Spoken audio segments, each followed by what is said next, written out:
अधिक मास व पुरुषोत्तम मास महात्म्य के चौथे अध्याय की कथा। नमस्कार भाइयों बहनों, जय माँ गायत्री। आप सभी का मेरे YouTube चैनल शुभकर माही अष्टों में स्वागत है। आज मैं आप सभी को अपने इस वीडियो में अधिक मास व पुरुषोत्तम मास महात्म्य के चौथे अध्याय की कथा सुना रही हूँ।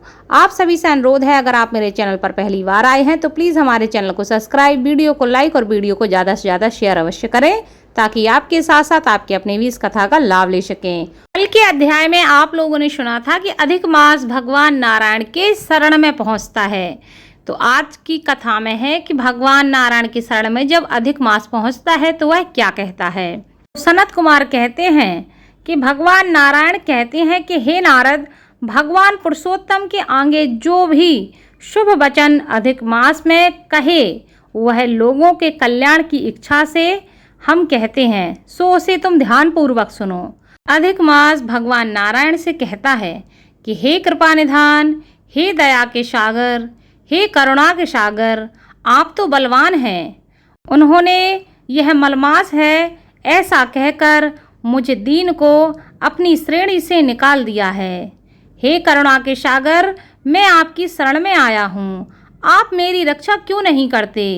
अपने स्वामी देवता वाले मास आदि द्वारा शुभ कर्म में वर्जित मुझ स्वामी रहत को देखकर आपको मेरे ऊपर दया क्यों नहीं आती।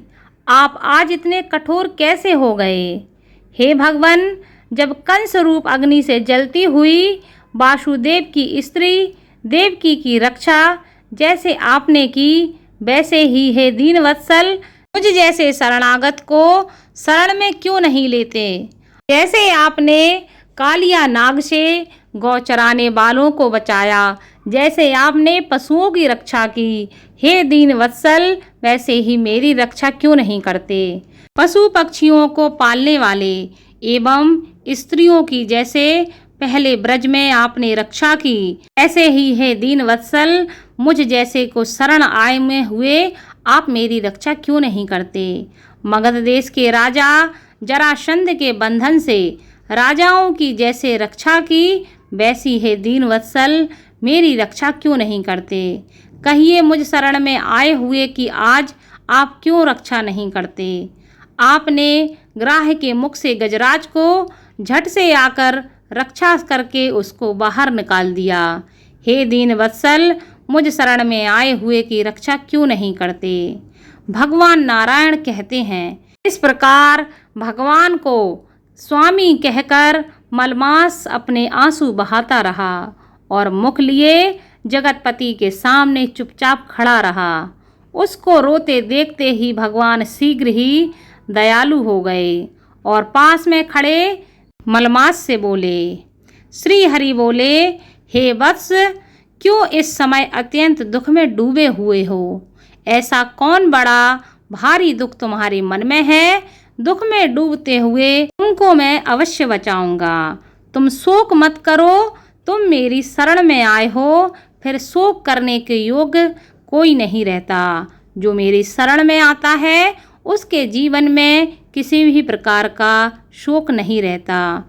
यहाँ आकर महादुखी नीच भी शोक नहीं करता। किस लिए तुम यहाँ आकर शोक में अपने मन को दबाए हुए हो, जहाँ आने से ना शोक होता है, ना ही कभी बुढ़ापा आता है, ना ही कभी मृत्यु का भय रहता है, किंतु नित्य आनंद रहा करता है। इस प्रकार वैकुंठ में आकर तुम कैसे दुखी हो रहे हो। तुमको इस प्रकार परेशान देखकर दुखी होकर वैकुंठवासी बड़े ही विस्मय होकर तुम्हें देख रहे हैं। हे वत्स, तुम कहाँ हो। इस समय तुम मरने की इच्छा क्यों करते हो। अधिक मास ने जैसे ही भगवान के इन वचनों को सुना, उसने जैसे चैन की सांस ली, जैसे किसी व्यक्ति को किसी बोझ के तले से निकाल दिया गया हो। अधिक मास भगवान से कहता है कि हे भगवान, आप तो सर्वव्यापी हैं, आपसे अज्ञात कुछ नहीं है। आकाश की तरह आप विश्व में व्याप्त होकर बैठे हैं। चराचर में आप व्याप्त विष्णु, आप सबके साक्षी हैं, विश्व भर को देखते हैं। विषय की सन्निधि में भी विकार शून्य आप में शास्त्र मर्यादा के अनुसार सब भूत स्थित है। हे जगन्नाथ, आपके बिना कुछ भी नहीं है। क्या आप मुझ जैसे परेशान को कष्ट को नहीं जानते? यद्यपि हे नाथ, मैं अपनी व्यथा कहता हूँ।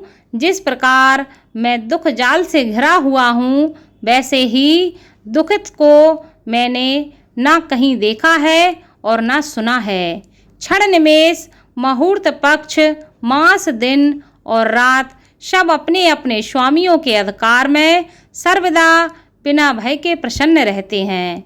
मेरा ना कुछ नाम है, ना मेरा कोई अधिपति है और ना कोई मेरे मुझको आश्रम है।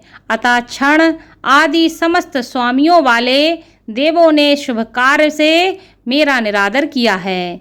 यह मलमास सर्वदा त्याज कर दिया गया है, अंधा है, गर्त में गिराने वाला है, ऐसा सब मुझसे कहते हैं। इसी कारण से मैं मरने की इच्छा करता हूँ, अब जीने की इच्छा नहीं है। इतनी निंदा मिलने के बाद जीवन में मरना ही उत्तम है। जो सदा जलता रहता है वह किसी तरह सो सकता है। हे महाराज, इससे अधिक मुझको और कुछ नहीं कहना। वेदों में आपकी इस तरह की प्रसिद्धि है कि पुरुषोत्तम, आप परोपकार प्रिय हैं। आप दूसरे के दुख को सहन नहीं करते। अब आप अपना धर्म समझकर जैसी आपकी इच्छा हो वैसा करें। आप प्रभु हैं, आप नारायण हैं, आप महान हैं।